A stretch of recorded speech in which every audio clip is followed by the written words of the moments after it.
Por escrito. Por escrito.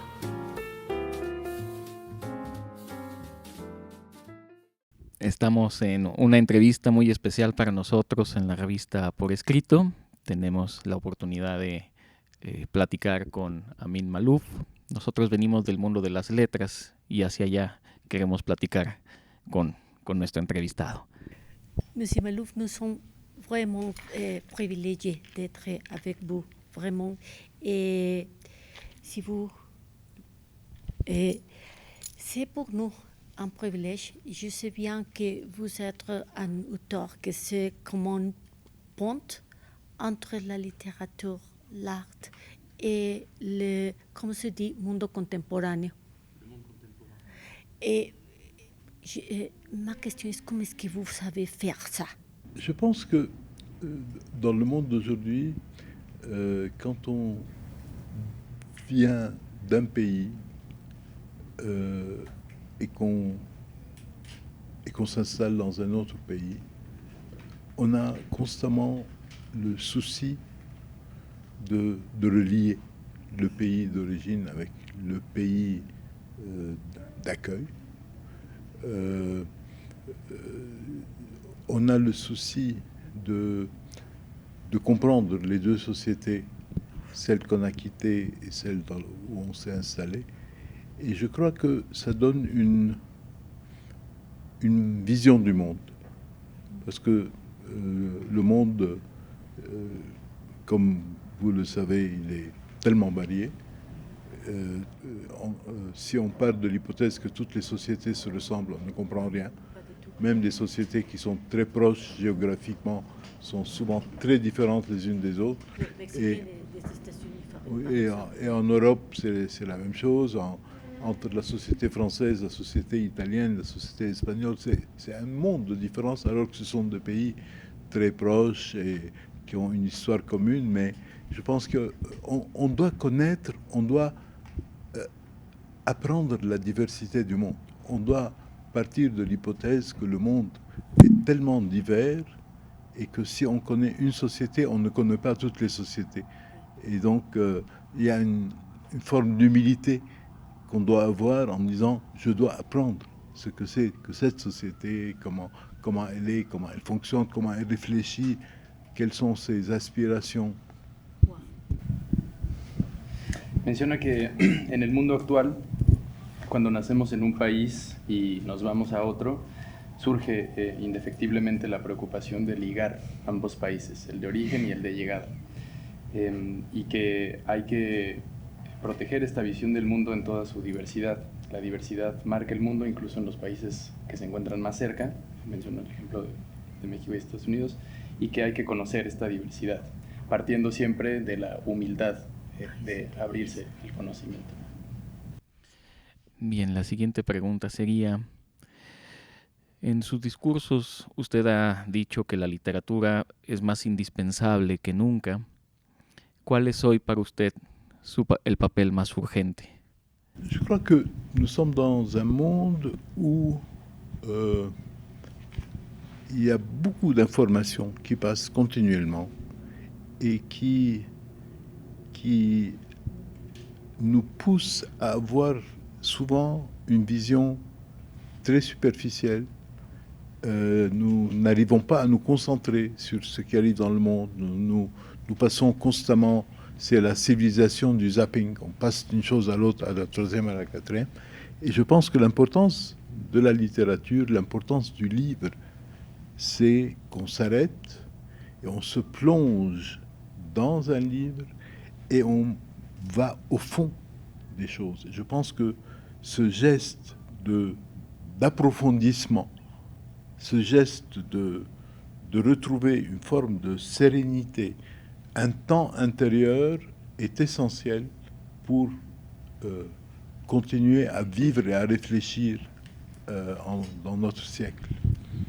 Menciona que en este mundo actual hay mucha información que fluye todo el tiempo y que tenemos una impresión más bien superficial de todo lo que sucede, y que en oposición a la cultura del zapping que marca el mundo actual, el libro se yergue como un lugar que nos permite detenernos y te permite también la profundidad y la serenidad para seguir reflexionando en torno a los temas que nos atraviesan. Me encantó, señor Maluf, que usted hable de la superficialidad que estamos viviendo en el mundo y de la necesidad de profundidad. Me encanta que usted diga que la literatura es un espacio de reflexión, como un oasis, pero también permanente, que no queda en la inmediatez. Nosotros en la revista hablamos de por escrito, porque la palabra escrita perdura. Esta contribución que usted hace es algo muy importante. Me gustaría que habláramos de esa, cómo se llega. Usted habla de cosas muy lindas: profundidad, humildad, aproximación en un mundo tan fracturado como el de hoy. ¿Las letras rescatan, señor Maluf? L'une des difficultés les plus grandes à notre époque, c'est que tout change très vite et le monde devient de plus en plus complexe et nous avons besoin de comprendre ce qui est en train d'arriver. Parce qu'on a toujours cette impression d'être perdu, de ne plus suivre, de ne plus savoir où aller, et ce qu'il faut faire. Et je pense qu'on a besoin de comprendre le monde. Et je pense que le livre a cette fonction-là, nous faire comprendre le monde. Et je pense que que ce soit de la part d'un auteur ou du lecteur, je pense que la fonction du livre, c'est de comprendre, d'expliquer le monde et de se sentir un peu moins perdu dans le monde tel qu'il est.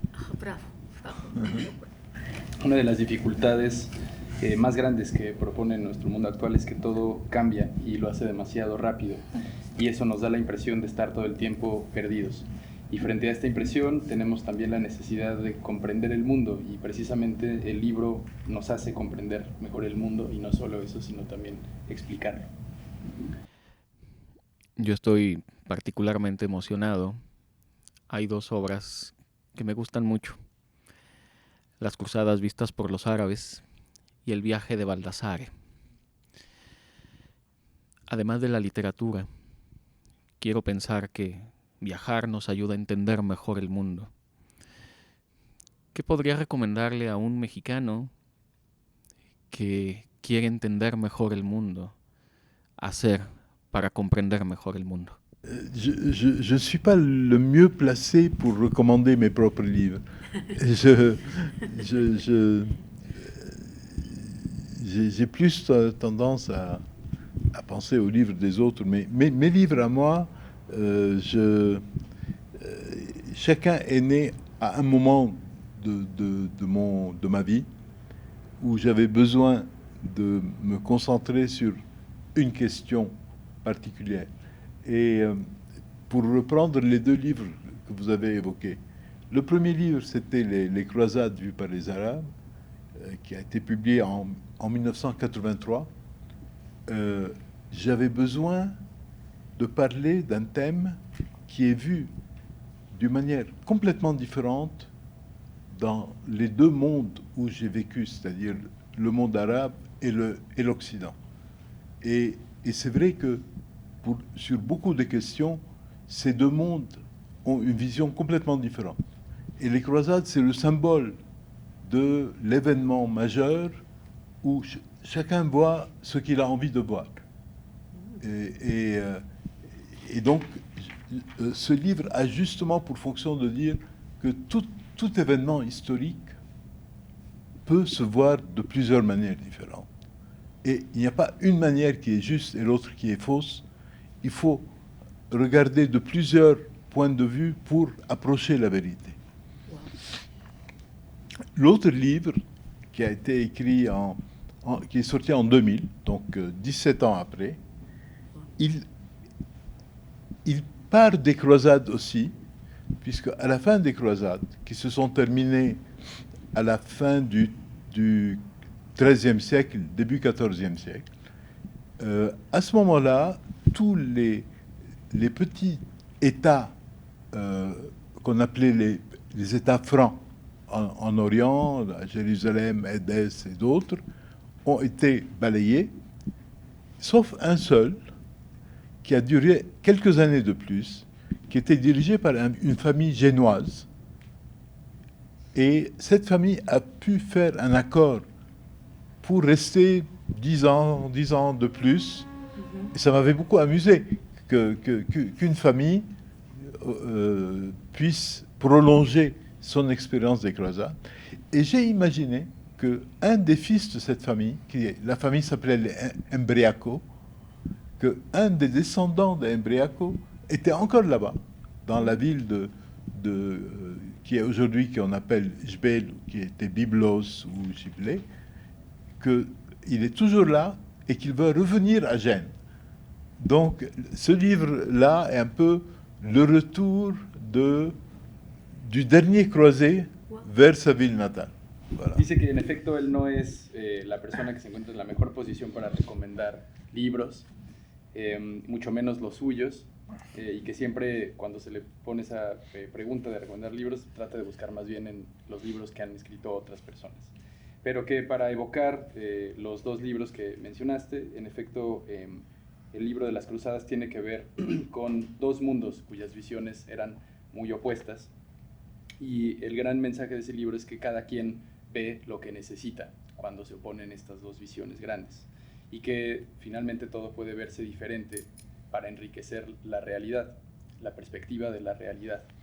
El segundo libro retoma también esta cuestión de las cruzadas y tiene que ver con que todas estas pequeñas etapas en Oriente fueron olvidadas, menos una, que tiene que ver con la de la familia Embriaco, y que aquello que llamó más su atención fue que hubo un superviviente, el hijo, que seguía vivo y que tenía todo el tiempo este deseo de volver a ese gran origen.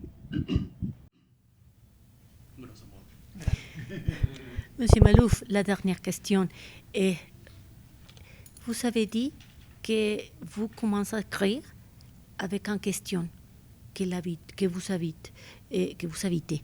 Et quelle est la question que c'est en train d'habiter votre imagination, se dit? Imagination. Votre fantaisie. Quelle est la question d'aujourd'hui, la que vous savez? Je pense que ce qui m'a amené à écrire au début, au tout commencement, c'est ma passion pour la marche du monde. J'observe le monde qui évolue dans beaucoup de domaines et je suis passionné et je suis ça depuis que j'étais enfant. Et j'ai toujours la même passion aujourd'hui de suivre ce qui arrive dans le monde.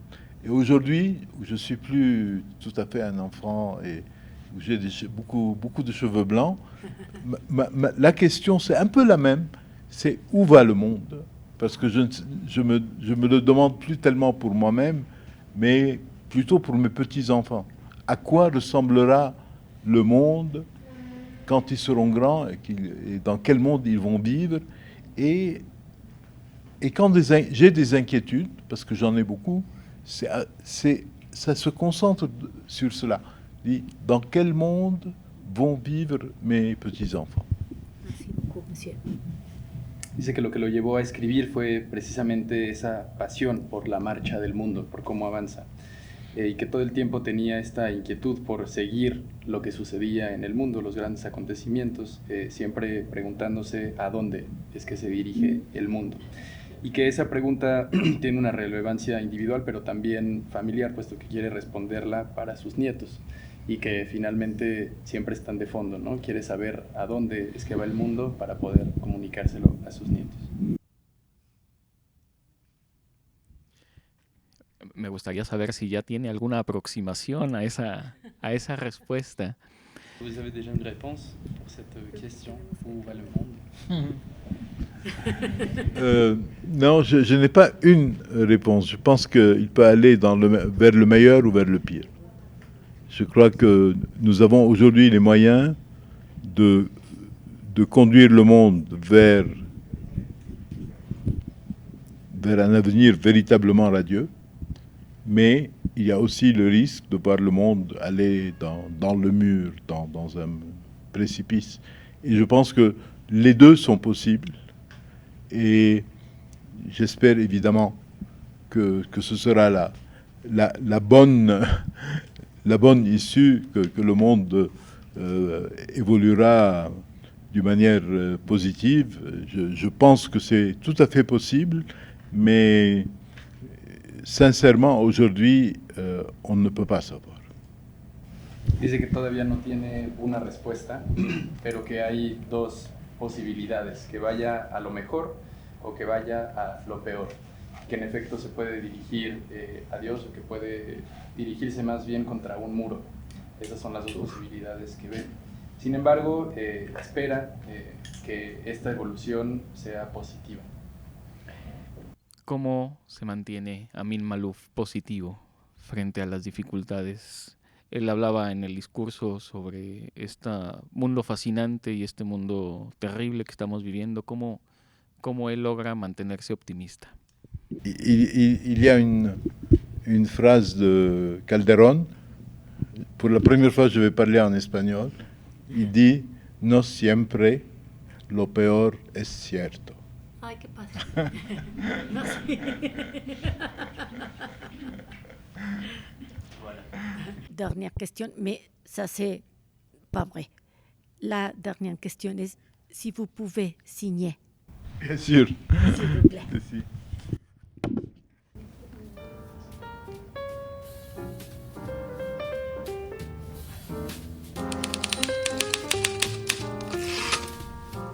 Por escrito,